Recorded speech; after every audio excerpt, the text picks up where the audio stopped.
നമസ്കാരം. കഴിഞ്ഞ നാളുകളിൽ ഇന്ത്യയിലെ രണ്ടാമത്തെ വലിയ കോടീശ്വരനായ അദാനിക്കെതിരായി അമേരിക്കയിൽ ഉണ്ടായ കേസും അതിൻ്റെ നൂലാമാലകളും വ്യവസായ ലോകത്ത് വലിയൊരു ചർച്ചയായി മാറിയിരിക്കുകയാണ്. അദാനി ഗ്രൂപ്പിന്റെ ഓഹരികളിൽ വൻ ഇടിവ് ഉണ്ടായെങ്കിലും അതെല്ലാം തരണം ചെയ്ത് അവർ മുന്നോട്ട് പോയിക്കൊണ്ടിരിക്കുകയാണ്. ഈ ആരോപണങ്ങളെ അവർ നിഷേധിച്ചിട്ടുമുണ്ട്. അദാനി ഗ്രൂപ്പ് ചെയർമാൻ ഗൗതം അദാനിക്കും അനന്തരവനും മറ്റുള്ളവർക്കുമെതിരായി American securities and exchange commission SEC കേസെടുത്തത് ആഗോളതലത്തിൽ ഈ ഗ്രൂപ്പിന്റെ പ്രവർത്തനങ്ങളെ ബാധിച്ചിരിക്കുകയാണ്. ഇന്ത്യയിൽ നടന്ന ഒരു കൈക്കൂലി വിവാദമാണ് ഈ കേസിന് അനുബന്ധമായി പറഞ്ഞിരിക്കുന്നത്.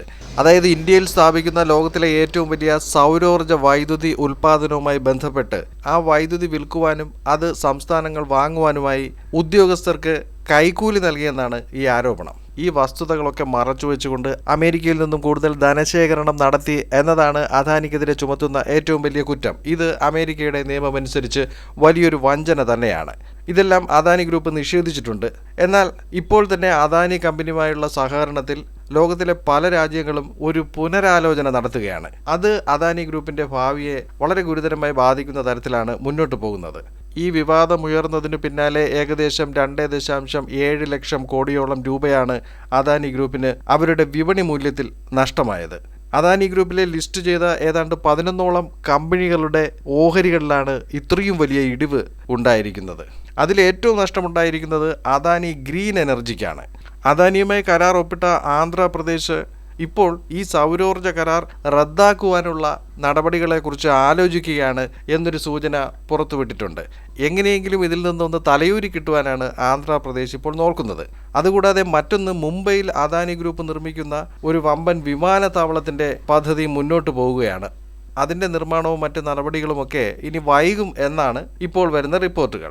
അദാനി ഗ്രൂപ്പ് തങ്ങളുടെ വികസന പദ്ധതികൾക്കായി ധനസമാഹരണത്തിനായി ലിസ്റ്റ് ചെയ്തിട്ടുള്ള പല പദ്ധതികളും ഓഹരി മേഖലയിൽ തിരിച്ചടി നേരിട്ടുകൊണ്ടിരിക്കുകയാണ്.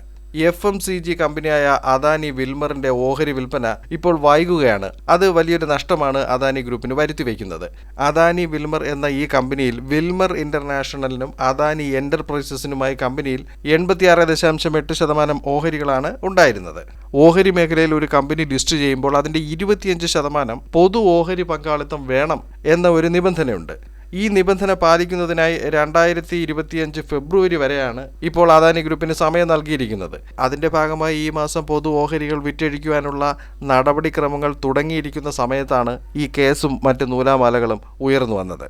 ഇനി ഈ ആരോപണം വന്നതിന് ശേഷം അദാനി ഗ്രൂപ്പിനെതിരായി വന്ന തിരിച്ചടികളെക്കുറിച്ച് ഒന്ന് നോക്കാം. ഇതിലേറ്റവും പ്രത്യേകതയുള്ളത് അദാനി ഗ്രൂപ്പിന്റെ സ്വപ്ന പദ്ധതിയായ ഗ്രീൻ എനർജി മേഖലയിലാണ്. ഫ്രഞ്ച് കമ്പനിയായ ടോട്ടൽ എനർജീസ് അദാനി ഗ്രൂപ്പ് കമ്പനികളിൽ ഇപ്പോൾ പുതിയ നിക്ഷേപം നടത്തുന്നത് നിർത്തിവച്ചിരിക്കുകയാണ്.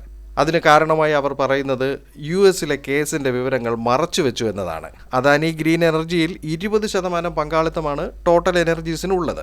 വേറൊന്ന്, ശ്രീലങ്കയിലെ തുറമുഖ വികസന പദ്ധതിക്ക് $55 കോടി അമേരിക്കയിലെ US international development finance corporation വായ്പ നൽകുവാൻ തയ്യാറായിരുന്നു.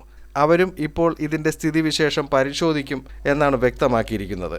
അതോടെ അദാനി ഗ്രൂപ്പിനെതിരായിട്ടുള്ള ആരോപണങ്ങൾ പരിശോധിക്കുമെന്ന് ശ്രീലങ്കയും അറിയിച്ചിരിക്കുകയാണ്.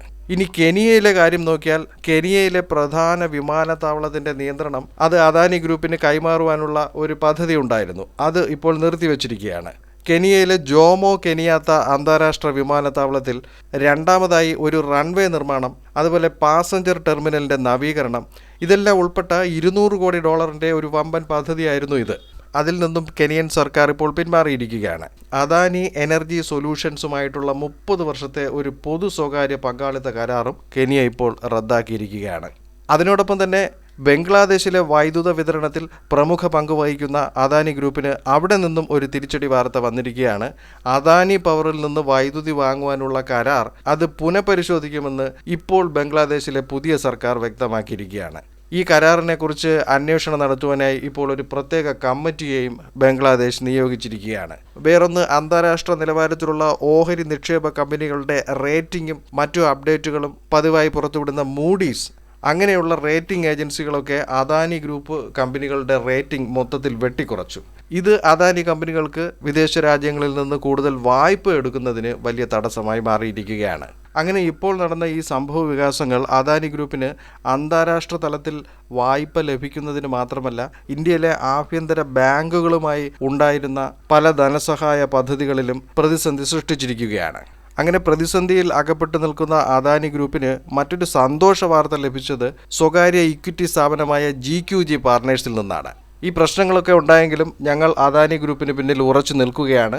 അദാനി ഗ്രൂപ്പിന്റെ റേറ്റിംഗ് ഉയർത്തുവാനുള്ള ശ്രമങ്ങൾക്ക് ഞങ്ങൾ പിന്തുണ നൽകും എന്ന് GQG പാർട്ട്നേഴ്സ് ഒരു പ്രസ്താവന നടത്തിയിട്ടുണ്ട്. പ്രതിസന്ധികൾ ഇങ്ങനെയൊക്കെ ആണെങ്കിലും ആഗോള ബാങ്കുകൾ ഇപ്പോൾ നിലവിലുള്ള വായ്പകൾ അതുപോലെ തുടരുകയും, പക്ഷെ പുതിയ വായ്പകൾ നൽകുന്ന വിഷയത്തിൽ മാത്രമാണ് ഈ തടസ്സം ഉണ്ടായിരിക്കുന്നത് എന്നാണ് ഒരു വിലയിരുത്തൽ. അമേരിക്കൻ തിരഞ്ഞെടുപ്പ് കഴിഞ്ഞ് ജോ ബൈഡൻ സ്ഥാനമൊഴിയുന്നതിന് തൊട്ട് മുൻപായി നടത്തുന്ന പല നീക്കങ്ങളും ഇപ്പോൾ ചർച്ചാ വിഷയമായിട്ടുണ്ട്. ട്രംപ് അധികാരമേൽക്കുന്നതിന് തൊട്ട് മുൻപായി തന്നെ പല നിർണായക തീരുമാനങ്ങളാണ് ജോ ബൈഡൻ നിലവിൽ എടുത്തിരിക്കുന്നത്. അത്തരമൊരു സാഹചര്യത്തിലാണ് അദാനി ഗ്രൂപ്പിനെതിരെ വളരെ വേഗത്തിൽ തന്നെ ഇങ്ങനെയൊരു ആരോപണവും കേസും ഉയർന്നത് എന്നും മറ്റൊരു രാഷ്ട്രീയ വിശകലനവും നടക്കുന്നുണ്ട്. ഇത് ഇന്ത്യ അമേരിക്ക ബന്ധത്തെ അത്ര സാരമായി ബാധിക്കുന്നതല്ല എന്നും ഇരു രാജ്യങ്ങളും പ്രസ്താവിച്ചിട്ടുണ്ട്. എന്നിരുന്നാലും ബിസിനസ് മേഖലയിലും നിക്ഷേപ മേഖലയിലും അദാനി ഗ്രൂപ്പ് ലോകമെമ്പാടും വ്യാപിച്ചുകൊണ്ടിരിക്കുകയാണ്. ഇപ്പോഴുണ്ടായ ഈ സംഭവ വികാസങ്ങൾ അവർക്ക് വലിയൊരു തിരിച്ചടിയായെങ്കിലും തങ്ങൾ ഇതിൽ നിന്ന് കരകയറും എന്ന് തന്നെയാണ് അദാനി ഗ്രൂപ്പ് പ്രസ്താവിച്ചിരിക്കുന്നത്. ഇതിൻ്റെ രാഷ്ട്രീയമാനം നോക്കിയാൽ ഇന്ത്യയിൽ പ്രതിപക്ഷം ശക്തമായി, പ്രത്യേകിച്ച് രാഹുൽ ഗാന്ധിയുടെ നേതൃത്വത്തിൽ കോൺഗ്രസ് അദാനി മോദി ബന്ധത്തിനെതിരായി വളരെ ശക്തമായ പ്രചരണം നടത്തിക്കൊണ്ടിരിക്കുകയാണ്. ഈ വരുന്ന പാർലമെൻറ്റ് സമ്മേളനത്തിലെ ഏറ്റവും മുഖ്യമായ വിഷയം ഇത് തന്നെ ആയിരിക്കും എന്ന കാര്യവും ഉറപ്പാണ്. ഈ വിഷയത്തിൽ പുതിയ അപ്ഡേറ്റ് വാർത്തകൾ ലഭിക്കുന്നതിനനുസരിച്ച് ഈ ചാനലിൽ വീഡിയോകൾ പോസ്റ്റ് ചെയ്തുകൊണ്ടിരിക്കും. ചാനൽ സബ്സ്ക്രൈബ് ചെയ്യുക, വീഡിയോയ്ക്ക് ലൈക്ക്, കമൻറ്റ്, ഷെയർ എന്നിവയൊക്കെ നൽകുക.